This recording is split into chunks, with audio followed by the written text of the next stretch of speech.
ഞാനിന്നിവിടെ ഉണ്ടാക്കുന്നത് മുളക് ബജിയാണ്.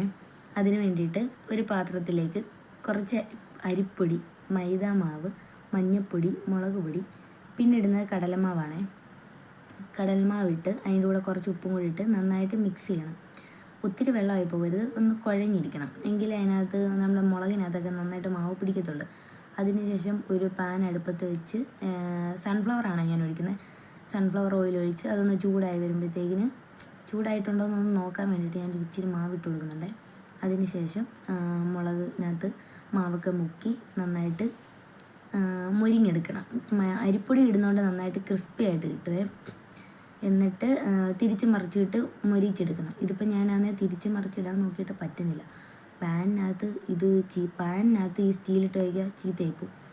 അത് ആകാതിരിക്കാൻ വേണ്ടിയിട്ടാണ് ഞാൻ അത്ര നല്ല രീതിയിൽ അങ്ങോട്ട് ചെയ്യാത്ത. പതുക്കെ എടുക്കും.